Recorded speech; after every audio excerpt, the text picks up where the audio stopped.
انا مش عارف اقول ايه والله العظيم. انا مش عارف اقول ايه. انت لو داخل انت الفيديو الزملكاوي، انت داخل فيديو وانت زملكاوي، بص على ده. راكبك وهو في اسوأ حالاته، وهو في افضل حالاته، وهو في اجمد حالاته، وهو بيلعب. بص لو بيلعب بالناشئين، ده راكبك، ده العو بتاعك، ده البص اللي بيفرفرك. بص انت فضلت تالف كام هتاف على كام اغنيه وكل حاجه، بس الوحيده اللي ما تنساهاش انك يا لهوي يا لهوي يا لهوي على اللي حصل فيكو. تنسوا ازاي؟ جمهورنا ازاي رايح جاي الاهلي حط عليكم؟ ازاي تنساها؟ ازاي تنساها بجد والله العظيم؟ يا اخي يعني انا بخسر من طلائع الجيش، بتعادل مع انبي، بخسر مش عارف من سموحه، بخسر بتعادل مع سيراميكا، مش عارف بعمل ايه من الاتحاد، مين من الاسماعيلي. بص انا ضايع. الترجي بياخدني رايح جاي، انا مفيش عندي تخبطات اداريه وجمهوريه وفنيه وجاهزيه وكل حاجه، وعندي مشاكل في اوضه اللبس، وعندي كل المشاكل ممكن تتخيلها، اي مشاكل اي حاجه. معلش ما عنديش ايقاف كيت، معلش، لان انا اصلا نادي محترم ونادي راجل وبدفع فلوسي في مواعيدها، حتى لو انا بجيب ناس ملط زيك كده، بس برضو ايه، بدي فلوس للناس عادي جدا. مش بقول ايه، رغم الظروف والازمات، وانت ناصب على بص على القاره كلها، على العالم كله، يعني بقت الفيفا شويه وبقتش بتشتغل غير عليك انت. فعندك 15 ايقاف قيد، لكن انا ما عنديش بصراحه ايقاف قيد، ما عنديش دي عشان انا محترم شويه، عشان انا ابن ناس وبدفع فلوس للناس، واخد لي بالك. بس فانا عندي المشاكل دي كلها، وعندي تخبطات، وبخرج من كاس مصر درجه تانية وكل الكلام ده. لكن الحقيقه والعاده اللي بص مش هنروح منها ابدا ابدا، ان انت يا زمالك وانت يا زملكاوي بنحط عليك دايما. انت يا زمالك لو انا بلعب، شوف بلعب بمين، بلعب باي حد. ياسين مرعي، شوف ياسين مرعي، ياسين مرعي لو بيجري والظل بتاع ياسين مرعي، عارف انت ظله بيجري معاه، الظل بتاعه بتاع ياسين مرعي هيسبقه. بص عادي، بس قدامك انت ملط، انا ملط، انت ملط اكتر. انا لو انا عيان انت ميت. شوف ان انا لو حاجه، انت بقى إيه؟ انت الانقح، انت الانيل، انت على طول دي يا باشا. فانت متخيل، بص اللي هو انا متخيل والله العظيم، والله بص انا لو عايز احلف لك بقى، بس والله العظيم والله العظيم انا كنت متوقع الحمد لله ان احنا هنكسب. هتقول لي كنت متوقع ازاي واحد وانتوا شايلين من بيراميدز 3-0؟ برضه ما 3-0 دي اللي أنا لسه مديها لك من بص من ربع ساعه دلوقتي، من نص ساعه لسه مديها لك 3-0. ومين؟ بن شرقي، تلاقي حسين الشحات، العو بتاعكم. حسين الشحات ده، لا لا، حسين الشحات ده مش طبيعي. حسين الشحات ده احنا ممكن نشيل القوس والسهم بتاع العلم بتاع الزمالك ونحط حسين الشحات، بس هو مش هو عامل كده، هو عامل حاجه تانية. تيجي تخش لي بقى دخلات او مراكبك، تيجي تخش لي رسايل في المدرج او مراكبك، تيجي تخش لي سمعنا يا عم الحدوته. طب سمعنا يا عم الحدوته، سمعها لنا تاني. حلو، عجبتك النهارده الحدوته ولا لا؟ حدوته من ايه؟ من 3 اجوان. سمعنا يا عم الحتوته جون بن شرقي، سمعنا يا عم الحتوته جون حسين الشحات، سمعنا يا عم الحتوته اسيست امام وجون بن شرقي. ايه ده ايه ده؟ ايه الجون التالت ده؟ ايه الجون ده التالت ده؟ لا ايه ده ايه ده ايه ده, إيه ده؟ دي حته بقلاوه، حته بسبوسه بقى بتاعت بن شرقي ده. ايه الجمال ده؟ فين ناصر الاسطوره؟ مفيش رد. طب فين خوان الفينا بتزرع؟ ما اعرفش ليه صحيح انتوا عندكم كده، حتى لما زيزو كان عندكم اسمه احمد المصطفى السيد زيزو. انا مش فاهم ليه، يعني انتوا ليه بتحبوا تضخموا كده؟ ما تبطلوا جعلصه، انتوا دي مالطه، بطلوا جعلصه، ما تقولوا الاسامي عادي. خوان الفينا بتزيرا البرازيلي، وان هو شكله سيعود يعني ويروح قائمه البرازيل في كاس العالم. تجيب كوكا برضو؟ ولا كوكا. انت هو انت بتبقى جامد على بتزيرا بس؟ هو بجد والله العظيم انت ليه بجد يعني بتيجي على العيال الصغيره؟ عيب والله يا كوكا، عيب والله. احنا هنضرب كوكا على فكره على الموضوع ده. ليه يا كوكا؟ يعني عيل صغير وفي بلد غريبه، ليه تاخد الكرة منه وتفضل حاطه في جيبك على طول؟ حاطه في جيبك ايه؟ حطه في جيبك دي كلمه وحشه، حطه في جيبك ده طلع من جيب كوكا. مشي شويه لا ياسين مرعي، ياسين مرعي قال له تعالى انت وقعت من جيب كوكا، استنى هاخدك في جيب انا كمان. ياسين مرعي عدى، وياسين مرعي ايه وترقص يعني رقص ياسين مرعي. هادي الرياض قال لك والله ابدا انا هاخدك انت كمان في جيبي. قام هادي الرياض خده في جيبه. مروان عطيه قال ايه يا رجاله بس إيه؟ انتوا بتتحاموا على الواد ولا في ايه بالظبط؟ تعال انت كمان في جيبي. بتزيرا طلع من الجيب ده دخل في الجيب ده، دخل في الجيب ده، دخل في الجيب ده. بتزيرا فعلا ما ظهرش في الماتش غير في الترقيصه بتاعت ياسين مرعي اللي في الشوط الثاني بس. شيكو بانزا، اللي هو الشيكو والشيكو وتنزلوا الشيكو بانزا ومش عارف ايه، وان هو الفهد الانجولي والكلام ده كله. طب محمد طاهر علم عليك. بيكهام ده طلعت بيكهام النهارده. ده انت طلعت بيكهام واوين ويوين وكل اللي بص كل الكتيبه بتاعت انجلترا 2008 و2006 و2007. ايه الحلاوه دي يا باشا؟ ده بص شيكو بنزا نزل، وعارف انت بقى جو بقى الضفيره وجو الاغاني الراب، ويلا قام طاير قال ما ايه، ده انا اصلا بتاع الراب، ده انا ريد بول تعالى يلا. وبص شيكو بنزا بقى دخل في الجبده ودخل في الجبده. بس نبدا الماتش بقى، خلاص حفلنا يعني، خلصنا تحفيل على الهلهوله ابو خطين حمر. يعني والله العظيم انت كلمه هلهوله دي قليله عليك، كلمه زبون دي قليله عليك، على فكره كلمه ان انت القطب التالي للكره المصريه دي والله العظيم قليله عليك. ازاي يا جماعه القطب التالي للكره المصريه وانا كاسبه 52 ماتش، وهو كسبني 28 ماتش ولا 29 ماتش؟ عيب، عيب، ده عيب عامه. ده كده انا بتكلم على الدوري بس، ما اعرفش بقى بره افريقيا بصراحه، ما عنديش بصراحه، بس اي حاجه هتلاقيها برضو الاهلي واكتر. يقول لك بقى تحكيم مصري وكذا، تحكيم اجنبي اهو، الكابتن الالماني ابو شعر حنين ده، ويحسب لك ضربه جزاء ويحسب لي ضربه جزاء، والاثنين ضاعوا والدنيا قشطه يا باشا. تبدا الماتش تشكيل هجومي 3-4-3، بص تشكيل فعلا ايه، بص تسحيفه، بص وبن شرقي، حسين الشحات، امام عاشور، مروان عطيه يا اخي، مروان عطيه يا اخي، يا اخي مروان عطيه يا اخي، هادر يا بص النهارده كل اللعيبه بامان الله كلها رجاله. بصراحه الا تريزيجيه هو اللي مش احسن حاجه، تريزيجيه لا اللي هو في حاجه اللي هو اهدى يا ريس شويه بقى علينا، يعني انت شويه كنت لابس التيشيرت الابيض، ما يعني اهدى بقى شويه. بس تبدا الماتش انت متاكد ان دي مش ده مش تفكير ترب، يعني ده ما هو ده تفكير ترب؟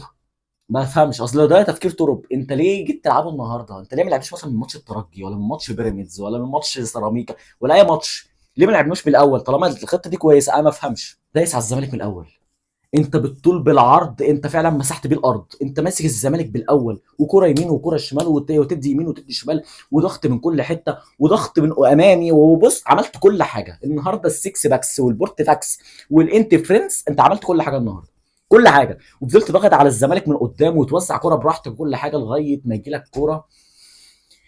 الحلاوه دي، الحلاوه دي انا مش قادر بجد، من يا جماعه مش النادي ده يا جماعه انا بحبه قوي، نادي السقه الكوره المصريه والله، نادي الزمالك ده ايه الحلاوه دي يا باشا؟ يجي لك كوره بن شرقي، بن شرقي اما ايه بتترفع ايه اترفعت، بص حصلت دربكه، اترفعت، بعد كده حسام عبد المجيد، حسام عبد المجيد عمل اسيست لطاهر محمد طاهر، طاهر محمد طاهر رفعها، بص نفس الحركه، نفس الجون بتاعت سموحه، بس كانت الفرق ان محمد هاني اللي رفعها من نفس الحته. طب ركز على الجمله دي، طاهر محمد طاهر رفعها، بن شرقي ولا اجدعها مهاجم، فان باستن، عارف انت فان باستن، فان باستن ناصر منسي اللي كان بيقولوها، فان باستن، فان باستن بن شرقي، واين روني، فان بيرسي، هاري كين يقوم طالع راكب الكرة حلوة قوي مديها ايه يالا الحلاوة دي، دخل في عمق الملعب وعمل القن النقة وشاطها بدماغه جت جون، الجون الاول للاهلي. وطاهر محمد طاهر انا بحب طاهر محمد طاهر قوي في الماتشات اللي زي دي، يعني الماتشات اللي زي دي راهن على طاهر محمد طاهر براحتك، هتلاقي طاهر محمد طاهر، بص اللعيبه اللي هي اللعيبه الكلحه زي طاهر محمد طاهر، حسين الشحات، اللعيبه اللي زي دي، اللعيبه اللي هي حرفيا حريته كوره، هم دول اللعيبه بص اللي هتسد معاك، دول اللعيبه اللي حرفيا بص هينفضوا الفرقه اللي قدامك كوره. فده اللي حصل النهارده. الزمالك منه رد فعل؟ لا، الزمالك لو عدى نص الملعب بيجي يحكي لاصحابه اللي ورا هو شاف ايه هناك، بيقول والله العظيم، فتلاقي الزمالك يطلع قدام شويه بالكوره، تلاقي في سدادات اهلاويه، في سدادات اهلاويه والكوره بتتصد والكوره بتتلعب تاني، ويجي الجون التاني، الجون التاني ده يا لهوي. استنى، استنى، استنى، استنى، بص بتاع دي، بص بتاعت الاهلي، بص ما علينا، بص استنى بقى بالله، استنى كده، الكوره بين شرقي لف حوالين نفسه، هدي على الكوره، بص الكوره جت غلطه من الدفاع، بن شرقي استلم الكوره وهدي، ولما حوالين نفسه محمد شحاته ولا فتوح والله ما فاكر، وقام هدي، لا بص كده لا ايه، حسين الشحات بيقول له يا ولا تعالى ولا، قام حسين الشحات قال له يلا اديني يلا، بن شرقي قال له خد يا حبيب قلبي، احنا قصيرين زي بعض، قام ادى لحسين الشحات، حسين الشحات يسكت، انت تعرف عن حسين الشحات كده؟ حسين الشحات يسكت؟ ما يسكتش، حسين الشحات يقوم داخل بالكوره، يلاقي مهدي سليمان داخل عليه بالحضن وعامل له كده، قال له انت حبيب قلبي، هو انت من جمهور فرقه 35 بتاعت اسلام مهدي احلى مسا اسلام؟ اما حسين الشحات عملها له لوب، الجون الثاني يا لهوي، يا لهوي على الجون الثاني يا جدعان، الجون الثاني يا جدعان ايه اللوبايه دي؟ لوبايه سفله، لوبايه سفله، بس السفله مع السفله، السفله مع السفله ابو خطين حمر، فيا سلام حسين الشحات يدخلها ويقلع، ورينا بقى المجانس، ورينا المجانس والحلويات والقطافات والكمطفات وورينا كل الكلام ده. 2-0 للاهلي. في رد فعل من الزمالك بصراحه اقول لك كان في رد فعل للزمالك، الزمالك راح عند منطقه الجزاء وحاول ياخد اي حاجه بس ما خدش، فاهم؟ الاهلي اداله بصراحه ما عرفش ياخد، هو خد فالحكم صفر، ما عرفش اي حاجه، عبد الله السعيد بيحاول ان هو جماعه راجل كبير يا جدعان، بطلوا يا جماعه التريقه على راجل كبير، راجل كبير عنده 41 سنه بس. الله. بقى عبد الله السعيد بياخد الكوره علشان يرفع بيحتاج يقول دعاء السفر، فاهم؟ فاهم كده على طول، بس الكوره بتتاخد منه. مروان عطيه، مروان عطيه فحل، فحل ولا مروان عطيه ولا ايه، فحل يالا. قام مسك نص الملعب بالدفاع، نص الملعب اتاكل النهارده من الزمالك، وسمعهم الحدوته بس في ودانهم. والشوط الاول شوط مزيكا. لا وكمان ايه ده كمان، انا نسيت لك كوره، ينفع عيبك والله العظيم الكلام ده، نسيت لك كوره.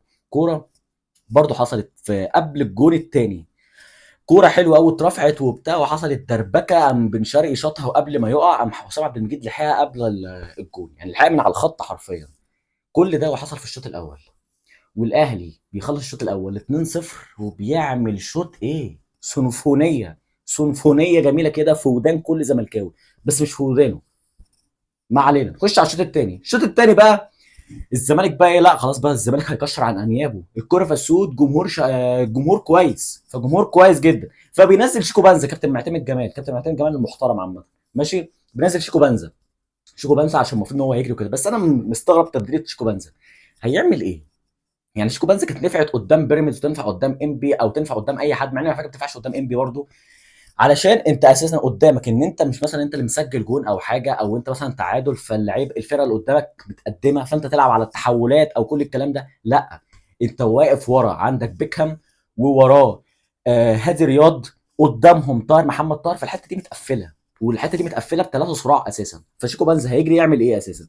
فشيكو بنزا حرفيا ما فتحش غير سبرنت واحد، وساعتها هادي رياض قال له خد كرة وانت معاك هاتها من بره، يعني عادي ما فيش اي حاجه، فاهم؟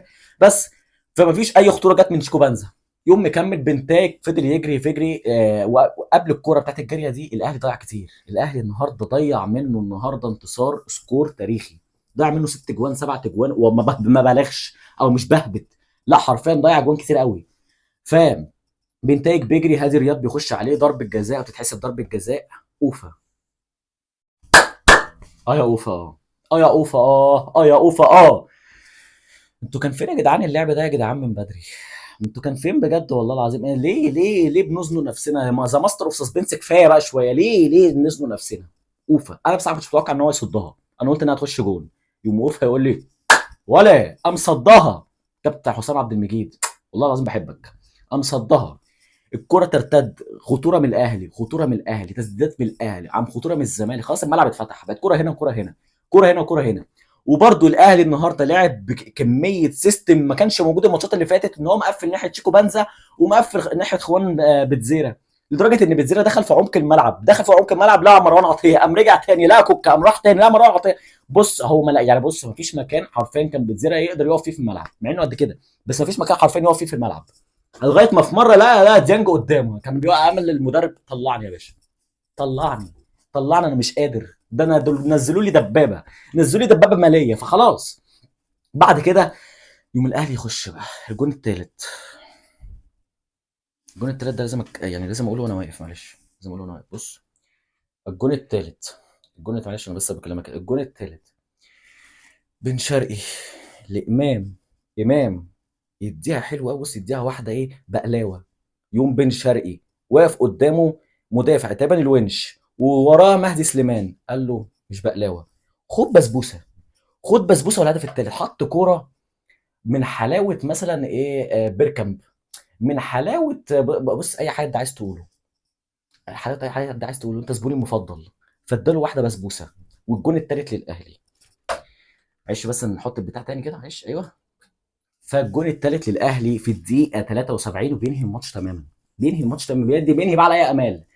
بس قبل الجون الثالث هزعلك شويه، جت ضربه جزاء للاهلي، لمسه يد على شحاته والكلام ده كله، اللي جابها بن شرقي، تريزيجيه يخش يشوطها، والله كنت متوقع انها تضيع، لان تريزيجيه عارف انت ايه، من الناس اللي هو ايه، عارف انت بتحتفل في عيد ميلاده وبتاع يقوم قاطع الكهرباء، فاهم؟ عارف انت الناس دي، هي الناس دي، فتريزيجيه قام ضيعها، جت في العارضه خلاص بره على طول، فاهم؟ عادي كده، والله العظيم ما كنت متضايق، كنت يلا يا باشا بينا، يلا بينا يلا، مع ان على فكره ضيعنا، والله العظيم بقول لك ضيعنا سكور مننا ان احنا نجيب سكور على الزمالك، لغايه ما يجي لك الهدف الثالث وتجيب الهدف الثالث، الاهلي بقى عمال يوزع، بن شرقي قال له خلاص عايز ابدل، تريزيجيه لازم يبدل، خلاص هم شحروا تماما، طلع لك نزل لك بقى مروان اوتاكا، محمد علي بن رمضان، بعد كده وطلع الشحات برضو، فاهم؟ وبعد كده ونزل زيزو، نزل زيزو في اخر 5 دقايق ولا اي حاجه، فاهم؟ ونزل احمد عيد ناحيه اليمين، وطلع طاهر محمد طاهر، فانت بتقفل كويس قوي في الدفاع. انت تلعب بقى ايه الدفاع، وبترد بقى على طريقه لعب الزمالك، بتلعب بالدفاع وبتحول هجوميا على امام عاشور